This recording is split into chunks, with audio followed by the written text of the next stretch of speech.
Okay, welcome to Cell Phone Location Evidence for Legal Professionals. What we're going to do today is learn about how cell phones are located using different kinds of evidentiary materials, including cell phone records and location evidence from the device itself, as well as third-party records. So let's look at this and see how we are going to get this done. My name is Larry Daniel. I'm a practice leader in digital forensics. I hold 8 certifications total. 3 of them are in telecommunications, 1 in cell phone forensics, and 1 in GPS forensics. The others are in computer forensics. So what we're going to talk about is how you locate a phone from the least precise method to the most precise method. And what's interesting about this is the evidence we're going to talk about as being the least precise method for locating a phone is actually what you're going to find to be the most common method that's used in civil and criminal litigation cases. It can also be used in non-litigation cases, but those are the most common types of cases you'll see this evidence in. And then we're going to talk a little bit about drive testing, emergency 911 records, phone-based location, and then Find My iPhone and other applications. And if I have time, we'll briefly touch on some location services. So the evidence that we're going to talk about is call detail records. That's the first part of the evidence we're going to discuss today. A call detail record is a legal proof of a service provided. And what that means is that when you go down and sign up for a cell phone plan, you're signing a legal contract. And as part of that plan, they guarantee to provide service to you at a certain level. And what the call detail record does is if you come back into the month and say, well, gosh, I'm not getting service half the time or whatever, they can look at your call detail record and go, well, you are getting service or you're not getting service. So it kind of legally proves that they're providing the service. It's also the technical roadmap of a phone call. And what that means is that in a call detail record, the cell towers that are used by the cell phone are recorded in that record. And what that does is it provides a technical roadmap of when the call was made, how long the call lasted, what cell tower it connected to, and in some cases it also tells you the last cell tower the phone was connected to at the end of a phone call. And we're going to talk about call detail records in some detail. And then finally, it's a financial transaction record from the standpoint of, even though most people pay a flat rate for plans today, it didn't used to be that way. You were charged by the minute or by the number of calls. Well, in the cellular wireless telephone world, phone companies still have different territories that they control. So you may go into an area that has no Sprint cell towers. So you have to use someone else's cell towers that are a matching technology. Well, that other company that owns and operates those cell towers would like to get paid for that service. So they charge each other intercompany billing, and they use this as a way to do that.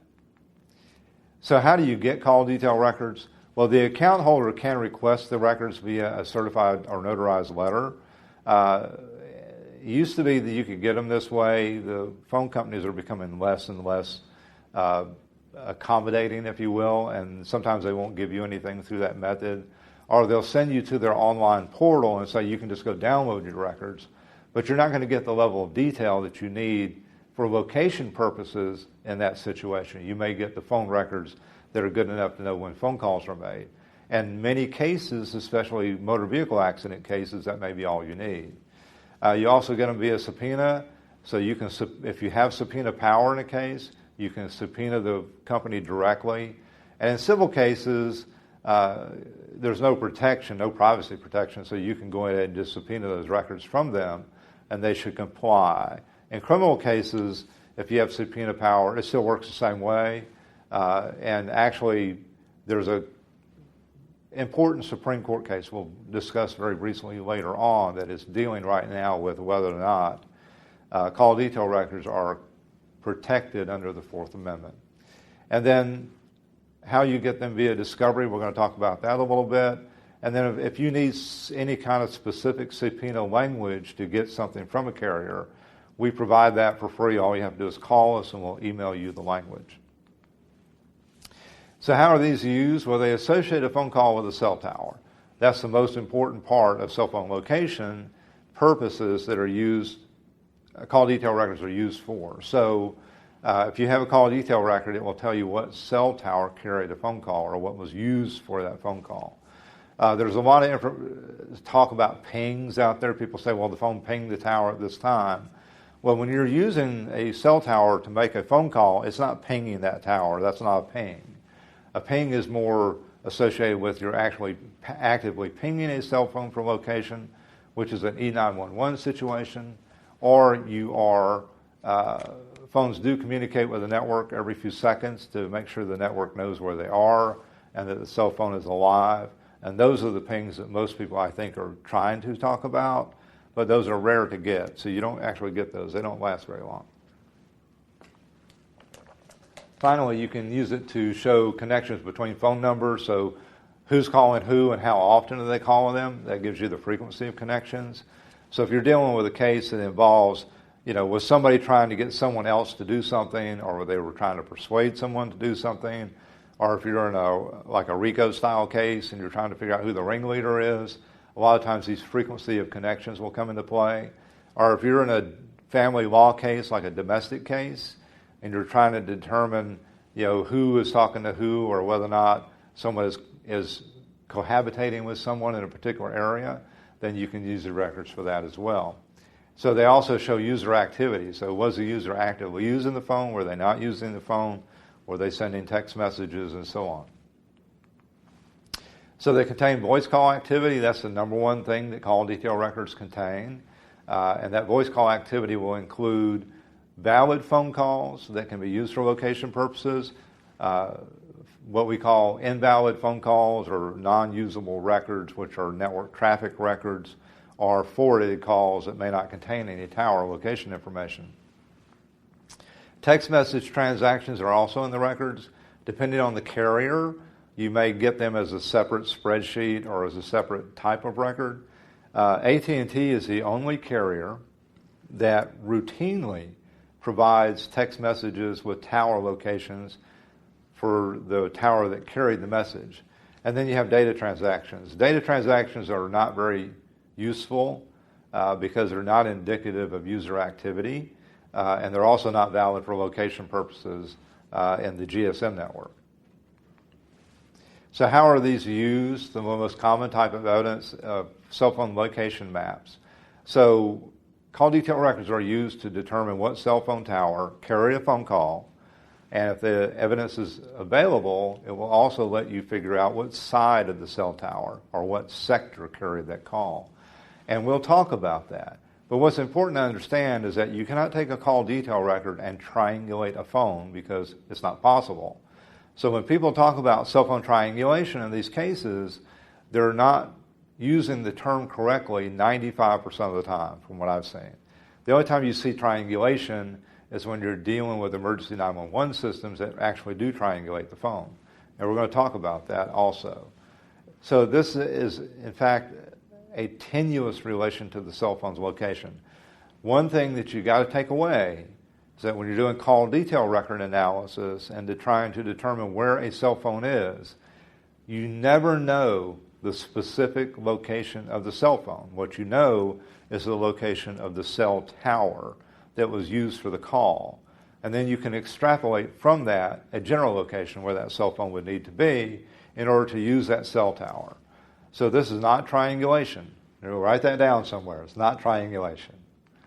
Okay, so here's one of the important cases I was just talking about. Carpenter versus the United States.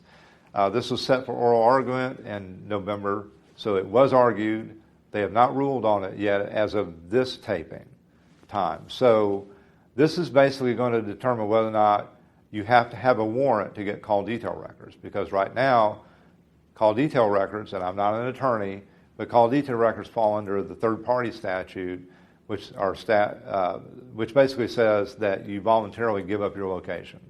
And the argument here is, well, do you need a warrant to get those in a criminal case? So that's what that case is about. This is another case. This is a case that I actually participated in, and I testified in this case, where law enforcement agents went to a magistrate and got an order to get call detail records, actually emergency 911 records, where they were actually triangulating the phone every few minutes to determine its location. So what happens in an E911 call, and we may cover this again, but I want you to make sure that you understand this, is that when you call the 911 number on a wireless phone, by law, the wireless phone company has to be able to locate your phone. independent of whether or not you have a GPS chip in the phone. Because there's a kind of an urban myth that all phones have GPS chips, and that's not true. So the FCC, the Federal Communications Commission, requires wireless phone companies to be able to find your phone in the event of emergency, whether you have GPS or not, or whether or not your GPS chip is turned on. So this particular case, they use that methodology to track this gentleman for a year by renewing these orders. And the attorneys successfully argued in federal court in North Carolina that this was well beyond what they should have been able to do. So they got a good outcome in this case, and this is the actual place to go get the case. It was at Chester Parker, and this will give you the exhibits that were used in the case, along with my affidavit that I wrote.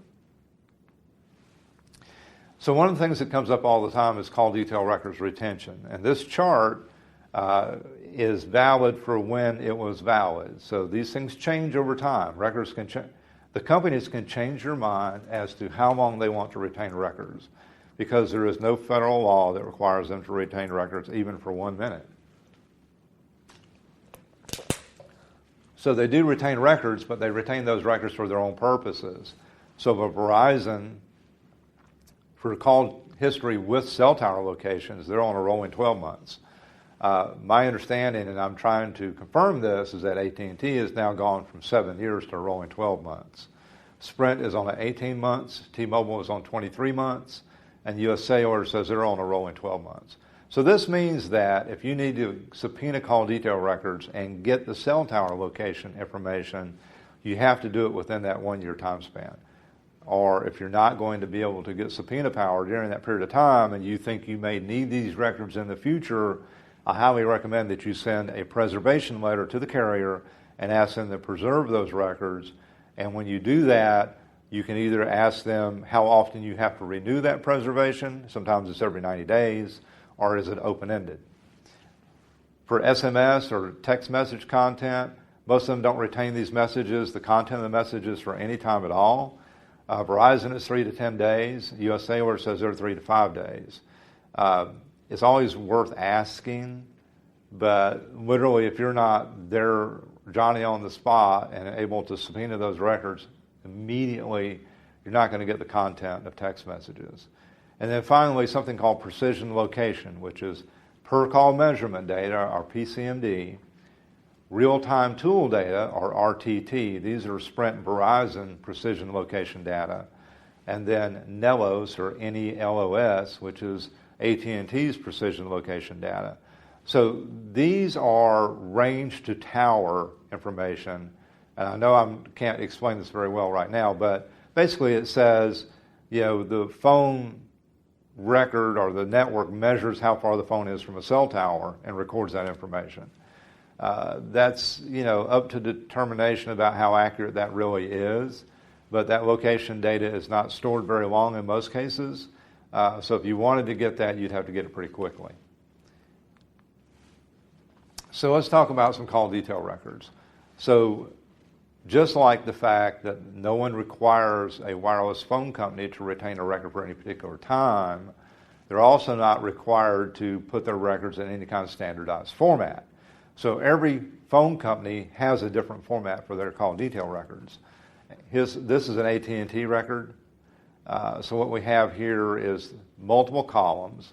Column 1 is the item number, which is just the record number. Column 2 is a connection date, and then column 3 is a connection time.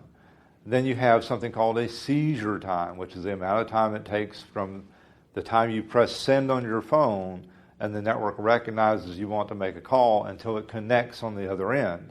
That's a seizure time. And then you have the originating number, the terminating number, the elapsed time, which is the actual time the phone call lasted after it connected, and then you have the number dialed. Now, why would you have the number dialed along with the originating and terminating number? And the reason for that is the number dialed may not match the number that actually answers the phone. There's reasons for that. One is you can type in short codes to change things. So in a Verizon network, if you type in *69, that to hide your phone number when you call someone, in the call detail record, that would show up in the number dialed column. column as star 69 and then the phone number you put into the phone before you press send. Then you would have the originating number, which is a phone number of the calling phone, the terminating number, which is the phone number of the phone that answers. And in some cases, those numbers can be completely different, and you have to look at the records to understand why. And that's where you usually need an expert because it gets pretty complicated. And then you have something called the IMEI, which is the International Mobile Equipment Identifier, which is a serial number for the phone. The IMSI, which is the International Mobile Subscriber Information Number, which is like their account number. A description, which gives you the direction the phone call went and whether or not it was a mobile-to-mobile call within the AT&T network or whether it was a mobile-to-mobile call from a phone outside the AT&T network or if it's a landline to mobile call. So all that's in these codes. And then finally, and this is truncated a little bit because if I squeezed it all in, you wouldn't be able to see any of it, you have a cell location column.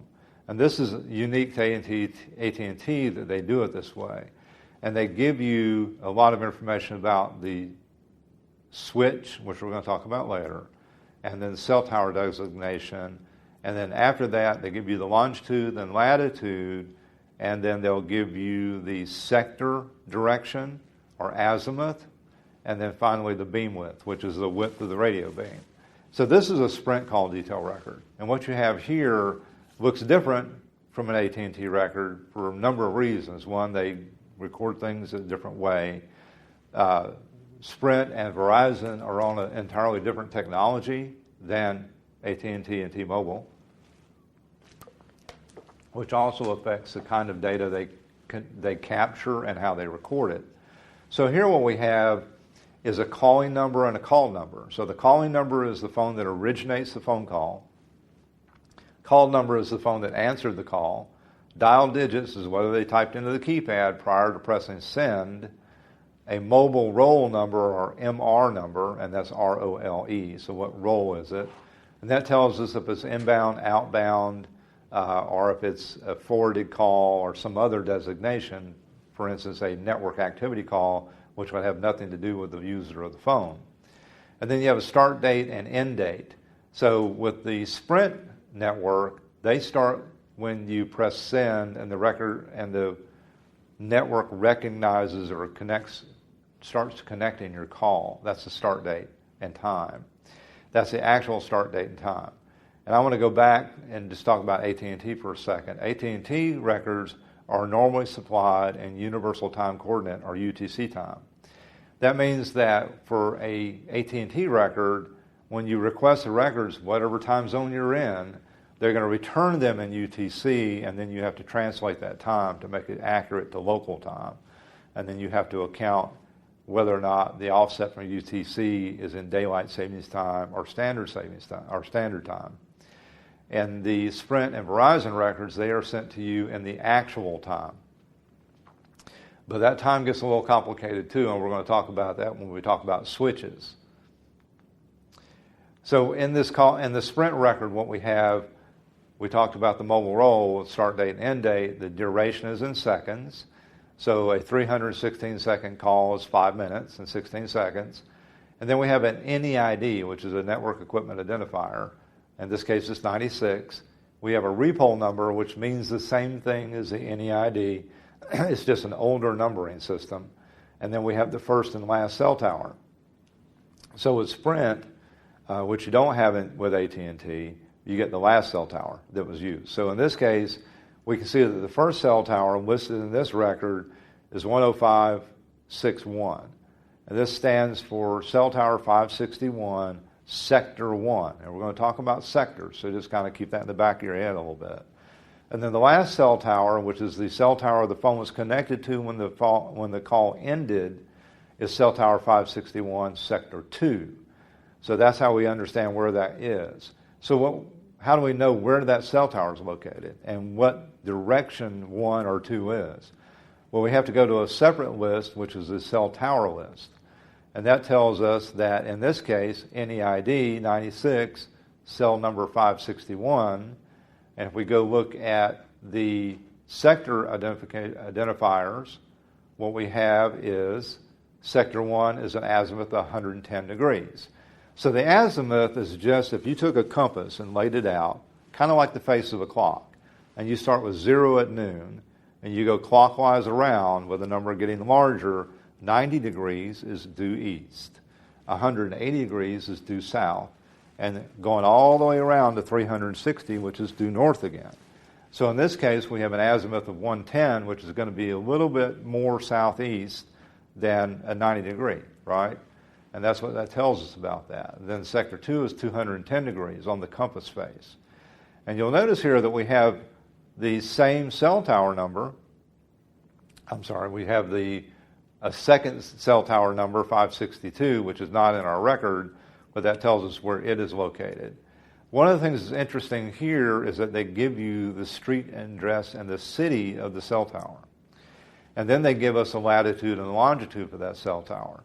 What's important to understand, because I see people make this mistake, is you cannot locate cell towers based on street addresses. And the reason for that is a street address is based on where the mailbox would be. That's your street address. The cell tower is not going to be where the mailbox would be. As a matter of fact, it can be as much as a quarter of a mile away from that street address. That's why you have to use the latitude and longitude, which is the actual location of the cell tower, to put these on the map so you'll know exactly where they are. The first code is 195. The first code is 195. The first code is 195. So what about prepaid, or as we call them commonly, burner phones? Well, prepaid phones have to have a wireless phone company to operate. So whether you go to Walmart and buy a phone in the box and then you can activate it with whatever carrier you want, or you get one at Best Buy or whomever, T-Mobile shops, it doesn't matter. They come in all these varieties of names, and what that is that, for instance, Red Pocket Mobile here is not a wireless phone company. They are a reseller of wireless phone services. So you can go there and get a prepaid phone, but it's going to operate on somebody else's network. So when you look up the phone number, and I'm going to show you how to do that, you can determine what phone company there actually is operating on. So for instance, Virgin Mobile operates on Verizon, I believe. So you might get a Virgin Mobile account, but when you go and pull the records, they're going to come from Sprint or Verizon or whomever's network they're actually operating on. So all of these have to operate on somebody else's network.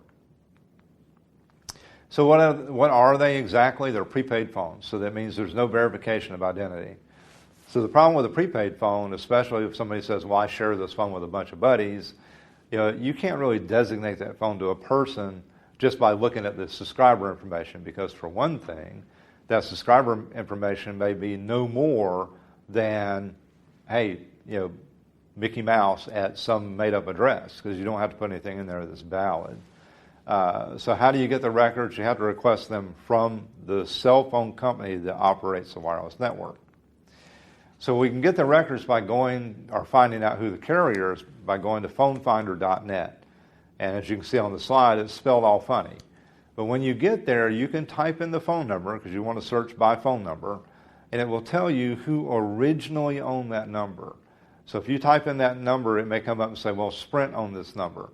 Well, you can contact Sprint, and they can say, well, I don't have that number anymore because they went to a different carrier and took their number with them. That's called number porting. Or we still have that phone number, and you could subpoena it from us. So if the phone number got ported to someone else, then you have to go to the next carrier and the next carrier in order to finally get those records. So all burner phones have a phone company. They're either T-Mobile, Metro PCS, Verizon, Sprint, AT&T, or US Cellular are all the big guys. And then you have everybody else. So you ask me, well, what about Cricket? Well, Cricket is just AT&T with a different name. Metro PCS is actually T-Mobile with a different name. So that's how that works. So you can subpoena the carrier for the records. Prepaid phone records may have a shorter retention period than postpaid phone records. So they don't really have a lot of incentive to keep these records a long time, because they're not a subscriber from the standpoint that they're not like a postpaid phone where you go in and you have a credit check and you may or may not put any money down, and then they're locked you in for a 2-year contract. They're going to retain your records for a period of time. But if somebody just comes in and plops down $50 and buys 30 minutes for that month, they're not really interested in retaining those records forever. So a lot of times, the retention period for those records may only be 90 to 180 days. All right, so let's talk about cell phones for a second, because that's what really counts when we talk about how this works. So the flip phone, I had a StarTAC phone back in the 90s, which was super cool because it was finally a small phone, wasn't one of those giant bricks. Well, this whole flip phone idea came from Star Trek. If you ever watch the Star Trek communicators, they flip it open and say, hey, beam me up, Scotty.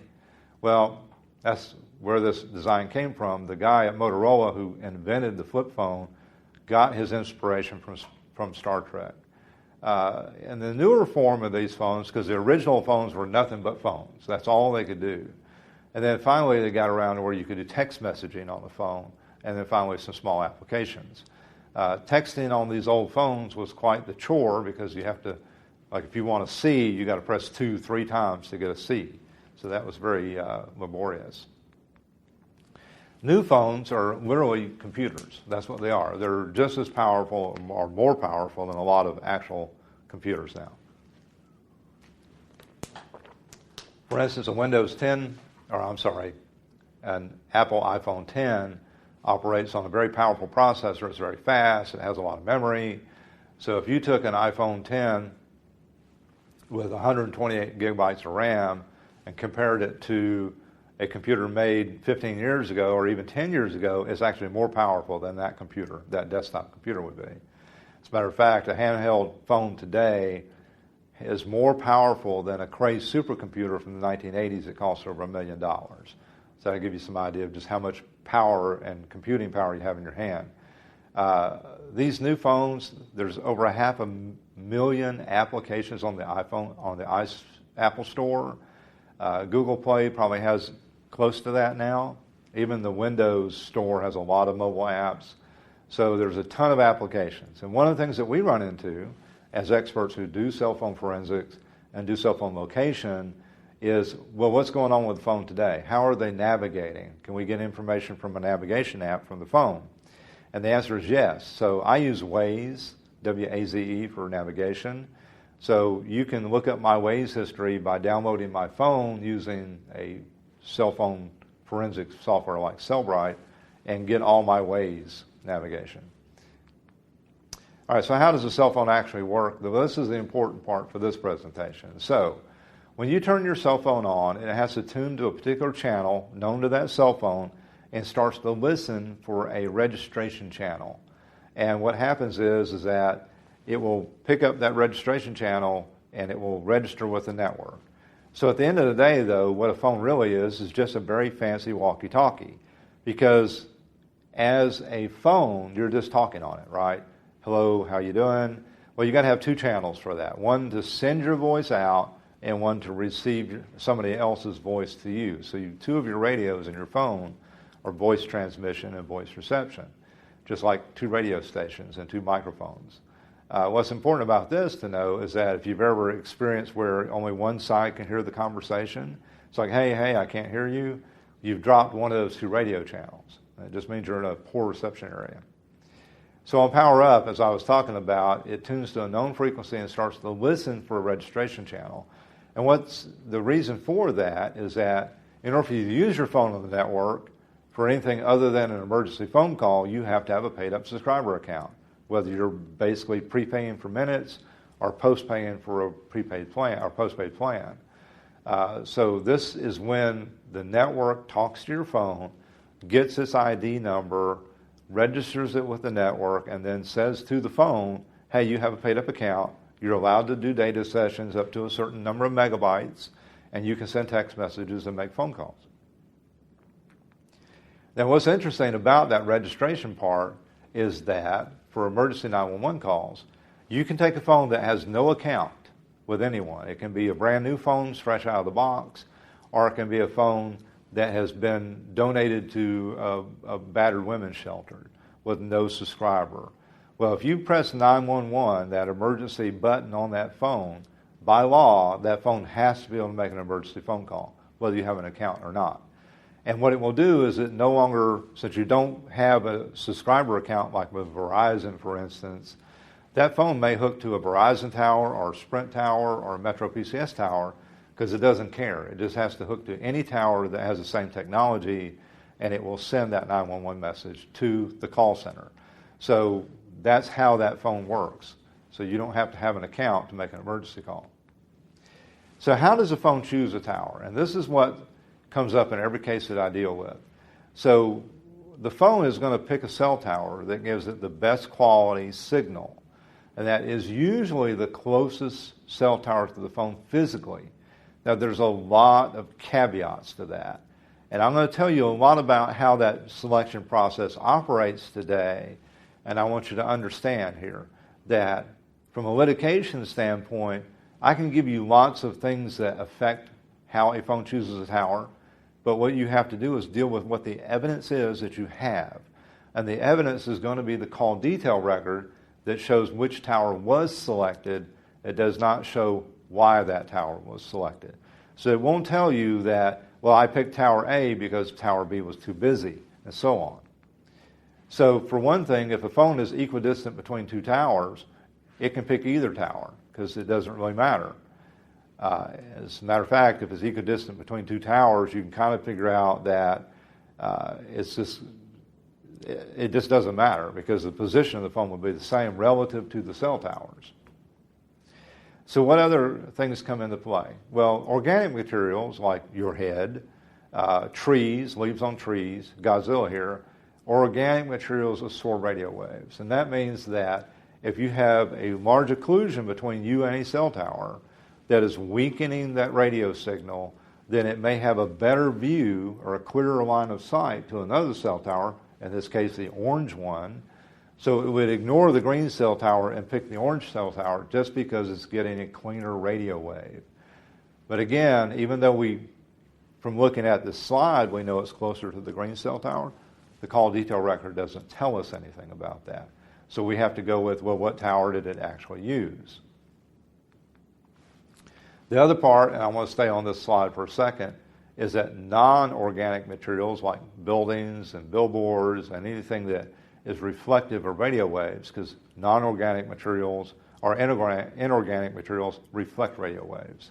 So that means that you could be closer to a tower on the right side, but if there's a big building in between and it's reflecting the radio waves, you may still end up picking a tower slightly further away. But what's the evidence we have? The call detail record that tells us which tower was picked, not why it was picked. The other part is that when you have a special event, for instance, a snowstorm or some other natural disaster, or anything that gets everybody on their phones at one time, then you may have cell towers that are overloaded. And that means that the phone may pick a tower that's further away because all channels are busy on the tower it would prefer to pick. So what happens in that case? A couple of things. One is that if it can pick another tower, it will pick another tower. Another tower that's very close by, not another tower that's miles away, okay? Because even if all the cell towers are busy in an area, it's not going to jump over 5 towers and go someplace else. What's going to happen is you're just going to get a network busy signal. So you won't be able to make a phone call, or if it does make a phone call after several attempts, then either enough space on the tower that you're closest to freed up, or you have another tower that you're close to freed up. So that's what happens in that situation.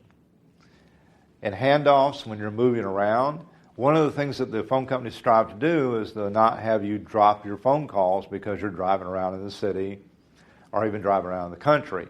Now, when you get out into very rural areas, you do have areas where you're going to drop phone calls because there just aren't enough cell towers. But when you're in urban areas, typically you're not going to drop calls because you're going to have a soft handoff.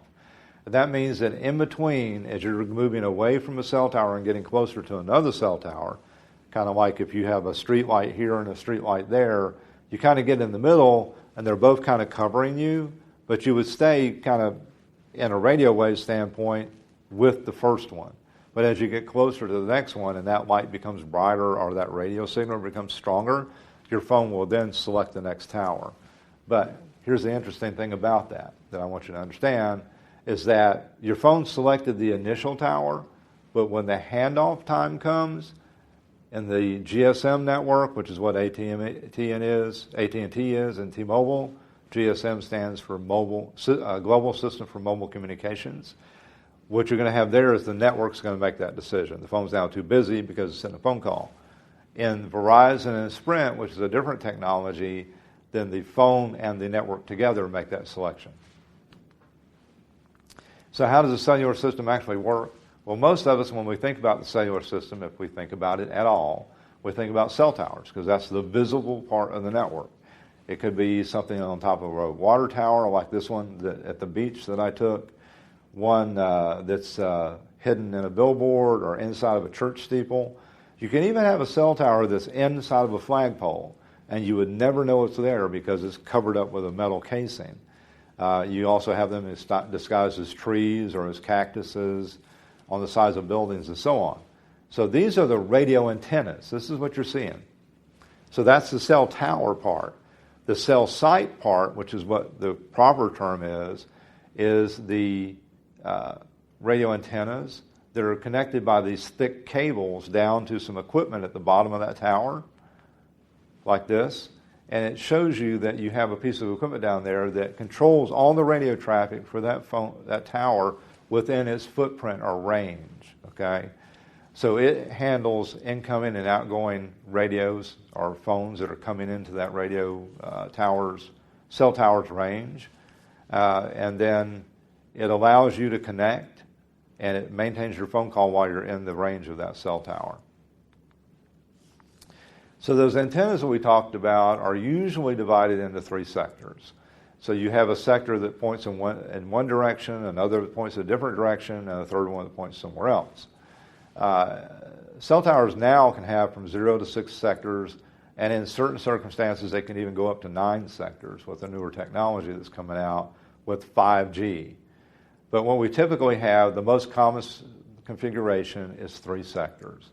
So you'll see that we have a little peace sign kind of looking thing here, this circle with the 3 pie shapes in it, and they point in a direction. So the azimuth, in this case, for 1 is 0 degrees, so it points due north.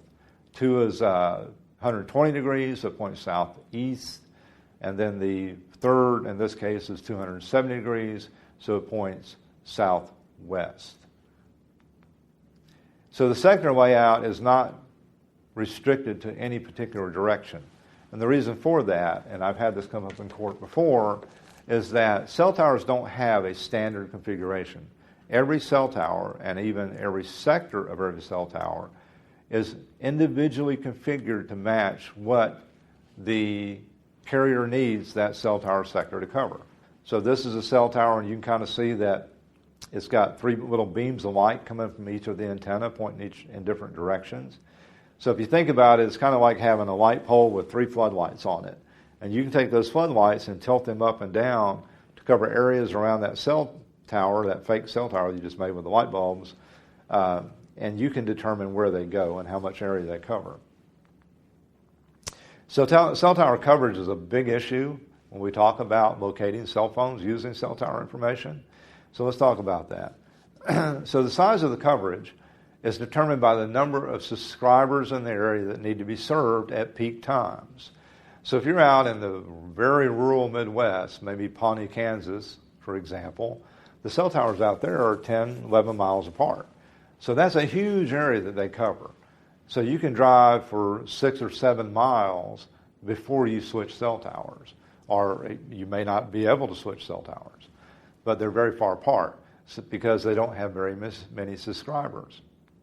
You get into a rural area, and now you have a lot more subscribers that you have to serve, so you have to have more cell towers. And why is that? Well, the reason for that is the cell tower can only handle so many phone calls at one time, and then it runs out of space. Remember, overloaded cell towers. So you don't want that to happen. You don't want people trying to make a phone call at rush hour and getting a no network available signal on a regular basis, because what are they going to do? They're going to drop you and go get service from someone else. That's called churn in the industry. They don't like churn. As a matter of fact, they fight over churn all the time if you watch the TV commercials. So what you do here, I'm going to step back one. You see my big circle here with one cell tower? Let's take that same area and let's put 7 cell towers there. Now I can handle 7 times as many phone calls in that same geographic area, and that means that I can have 7 times as many subscribers that I'm serving. And this is going to be very common. So you get into very urban areas like Chicago, Brooklyn, the Bronx, downtown Atlanta, Anchorage, Alaska. You're going to have a lot of cell towers there, and they're going to be fairly close together, D.C.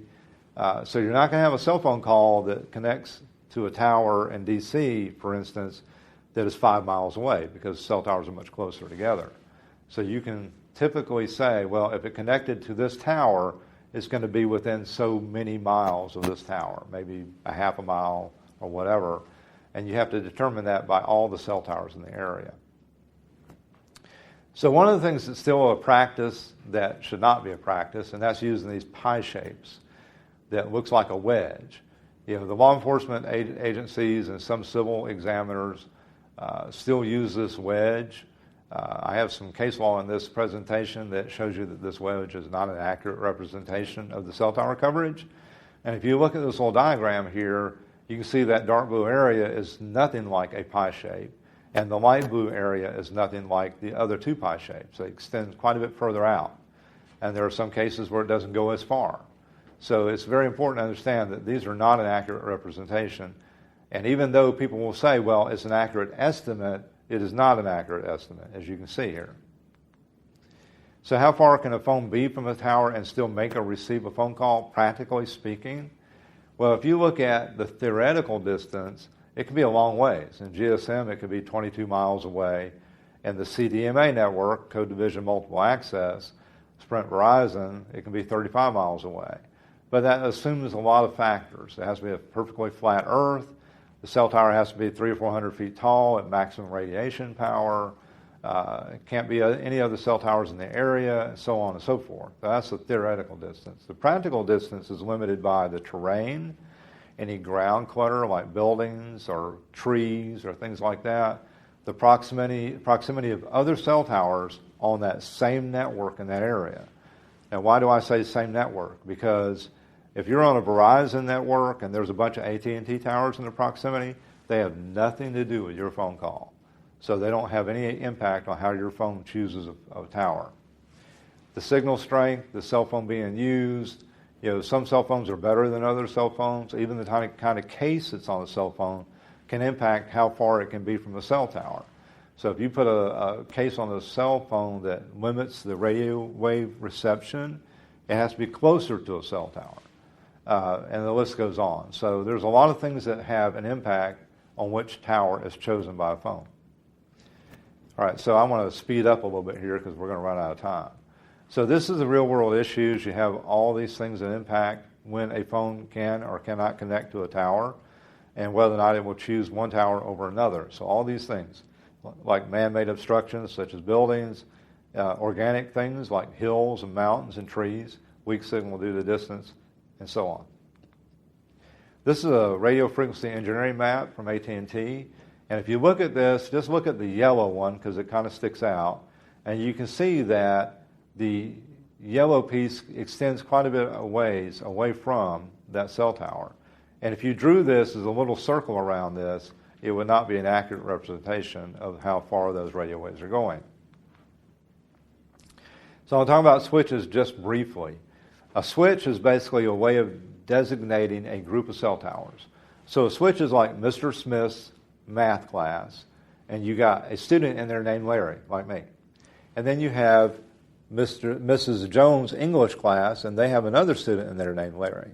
So if you wanted to find which Larry to pull out and take to the principal's office because he's in trouble again, you would need to know which class he was in. And that's our switch. So if I have a cell tower designated as 150, and then I have another cell tower designated as 150, I have to know which switch is the right one for that cell tower, or I will locate it incorrectly. So here's an example. This is the Dallas 1 switch, and you can see there's some green dots, and these are the cell towers on the Dallas 1 switch. This is a yellow for the Dallas 2 switch, and then orange for the Fort Worth switch. We're going to zoom in here, and you're going to see that these switches all cover Dallas. That black area in the middle is all Dallas. So this is what it looks like in an extreme close-up, and you can see that we have a mixture of these three switches with cell towers. So if I have a cell tower designation and I have the wrong switch, it could be one of these dots is not the right place, and that's what's important. The other thing to bear in mind is that with Sprint, Verizon, and so on, some of the records are in the time zone for the record is determined by where the switch is. So in this case, this is a switch that's actually located in Atlanta, so the switch records everything in Eastern time. But it covers New Orleans and points west, which are in Central time. So you may have phone records from this switch that are in the wrong time stamp unless you know where the phone is. So if you know the phone's in New Orleans and you get phone records from this for this switch, you have to do that correction yourself. Sprint doesn't do it for you. So here's some quick case examples. This is the pie slice we talked about. As you can see, somebody drew it, and typically what happens here is that the person who is doing this has no experience and no knowledge of how these networks actually operate. They don't know anything about cell towers. They don't know anything about wireless technology. They bought a piece of software who does all their thinking for them. So the software is the expert, not the person. We actually have cases where administrative assistants are keying this information in or ingesting this information into these programs and producing these maps, and there's no expert involved at all. So there's no one to properly interpret it for a trier of fact, civil or criminal, that this has any validity at all. This is one of those where the software kind of went wild and drew all these pie shapes. Again, this is not an expert. This is a piece of software doing this. This is a case I testified in one of the states where the expert was using the old style of doing this, where you basically, what I call the string and crayon method, where you find the cell tower and you go out a certain distance and draw a circle, and then you put it in the sectors and you go, well, that's the estimate of the cell tower coverage.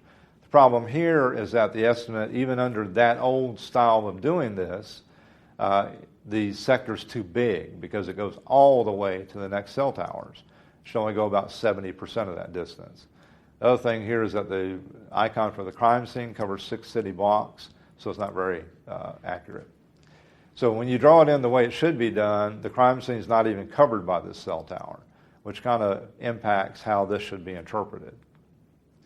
So important cases here regarding the pie slice and the usage of that pie slice without outer edge on it was the United States versus Antoine Jones, where we filed a motion and the judge made them take those outer edges off of those pie slices because they are not indicative of the coverage area of that cell tower and they're misleading. So this is a good case for that if you need to argue that the wedges should be open into V shapes the way that we do it now and the way the FBI does it now for the most part.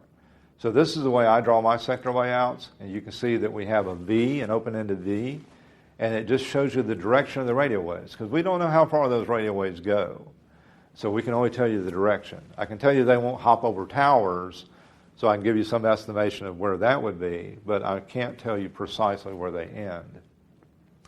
This is a case that I did here in North Carolina where the expert showed up in court with this as his training materials, where he has somehow decided or was trained that you draw these odd shapes on a map and then you color them in and it gives you the actual radio footprint of that cell tower sector. This is complete fantasy. So no one should be doing this. And I filed an affidavit in this case because I couldn't go to court. They were not allowed to present this and should never be allowed to present this kind of bogus cellular analysis stuff. This is another case where the state of Maryland Supreme Court overturned a conviction because the law enforcement officer who testified in this case and gave opinions about the locations of the cell phone did not qualify as an expert. So they overturned his conviction. And this is the text that goes along with it. So this is a case where a house fire occurred, and this is a cell tower that was used by the phone. And the question was, if the phone used that cell tower at 201, could it be in the area of the house fire at 215? Well, the answer is we don't know where the phone is. We only know that the phone is on the right side of that cell tower, And I know by the proximity of the other cell towers in the area that the house fire location is covered by that cell tower. It does not cover the alibi location that was given. So in this circumstance, the phone is going to be in the area, like I said, around Cloverwood Drive or any place over there. We don't know where it is particularly, but I know it's not where the alibi location was. Now this is a good case where we have an alibi location, where we have this house here, and there's a phone call made using the cell tower next door to the house at 1046, where a carjacking happened 13 miles away, and this is in Detroit. There's a lot of cell towers in Detroit. It would be impossible for the person holding his phone to have committed this carjacking. This case was dismissed. This is a multiple robbery case where someone was accused of committing all these robberies, but the cell phone records and all the blue dots here are cell towers. The robbery in this case occurred at 2 p.m., and there are 2 phone calls that are made all those cell towers away, and this is in Brooklyn, it's in Brooklyn, or maybe Bronx. But anyway, it's 30 seconds prior to that robbery, he's making a phone call way down here next to his house. There were 5 of these, all 5 were dismissed. On the other hand, it goes the other direction as well. This is a murder case that I worked on where the alibi location, which is the greenhouse, and then the cell phone usage was the blue wedge that I have, the little V, and then the murder scene is the little red guy. And you can see that for a 2-hour period, from 6 o'clock to 7:52, the phone exclusively used the cell tower that points directly at the murder scene and never uses a cell tower that covers the alibi location. This is the same thing. Sometimes we just get bad stuff, right? So our job is to tell you when it's bad. And in this case, we have phone calls that were made on cell towers that are near the crime scene, and they were not near where the alibi location was. Now, this is drive testing, and this is actually from a case that I testified in, where we were arguing over how precise these actual lines are on this map. And the key here is that the homicide location is on the edge of that yellow part that was the drive test measurement by the FBI. The problem is that, and they do this in a lot of cases, is they don't drive the other towers. They'll say, well, I didn't need to drive those towers. Well, to get a fair map that shows the actual coverage area at the time they do the drive test, not at the time of the crime or the incident, you should also drive the other towers because these radio waves interfere with each other. If you remember the AT&T map we looked at briefly, you can have radio waves that are disconnected from those sectors, and you can have some cell towers that are more powerful than others or just have a better signal coverage. So even though this looks very precise, it is not precise. So the other thing to understand about drive testing is that it measures the radio waves as that drive testing equipment passes by or in that area.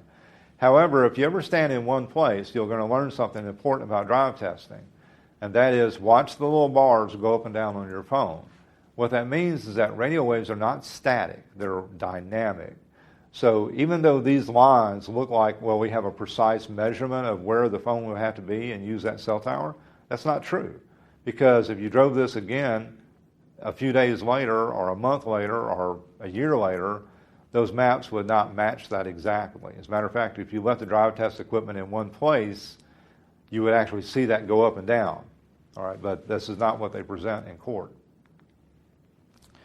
This is a good case from Maryland where it was overturned by a higher court, but they actually determined that drive testing didn't pass the Daubert standard. So this is information here about that case, and you can look it up. I'm not going to cover it in detail, and I'm not going to read all this, but it's in the presentation, so you will have it. All right, so this is also Prince of Jones, where they did warrantless tracking with a Stingray. So this is a good case for that purpose, to allow you to go through and look at what you would need to do to challenge a Stingray case.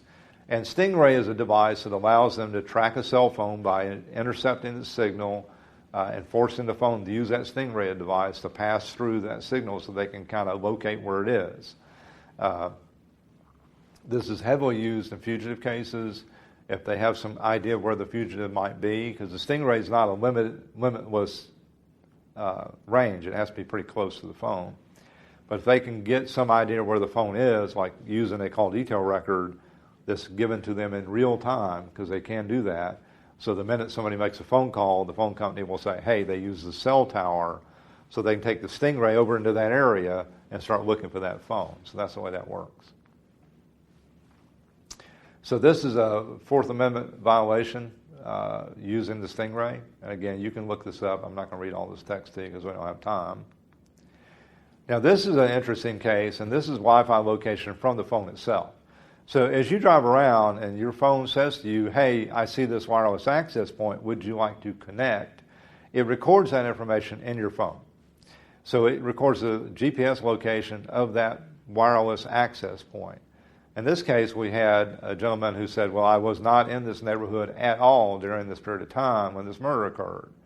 All of these yellow pins are all of the wireless access points or routers in people's houses. They're little Wi-Fi routers that his phone saw in this 1 hour period. So obviously this creates a problem for him when he says, I was miles away. Understand that these yellow pins, in no circumstances are any of these yellow pins on this map more than 300 feet apart. So they're not very far apart. So as a matter of fact, if you drive down the street in the middle of that, you're going to see that those little wireless access points are 25 to 75 feet from the phone each time. So 911 location works this way. If you dial 911, then they will, first of all, they get your wireless phone number and the cell tower you're connected to, and then they will get a GPS location for your phone. That's based on if you have E911 location turned on in your phone, the phone will send its GPS location to the public safety access point or 911 operator. If you don't have it turned on or your phone doesn't have that feature, then they will locate you using triangulation, where they'll take three or more cell towers. More is better, and they will attempt to triangulate the location of your phone based on the distance of the phone from each tower. And that's kind of the way triangulation works. So you have these circles over here on the right-hand side, and the little circle that kind of shows where they intersect, that's the triangulation point for a cell phone. It's accurate, it's supposed to be accurate to within 50 meters 60% of the time, 150 meters 90% of the time, but they're not really there all the time like that. And then what happens is when E911 location gets activated, either by you calling the emergency number and voluntarily asking them to locate you, or by someone sending in an exigent request or a subpoena to the phone company where they turn on tracking, they'll get an email that'll be sent to the person tracking you every 10 to 15 minutes. And then real-time tracking, which is like Find My iPhone or Find My Friends. Depending on what kind of phone you have, you probably have this feature. It actually uses the location services, which is within the phone itself, where it will actually use the locations, the wireless access points around it, and the locations of cell towers and its own GPS unit to figure out where it is. If it can use all three of those things, it can be very precise. If it's only using one of those things, it may or may not be so precise. So that's why you'll notice sometimes that you'll get a message from your phone that says, oh, I see that your wireless is turned off, your Wi-Fi is turned off. If you turn it back on, I can give you more precise location. Okay, so that's why this comes up that way. That tends to be pretty accurate.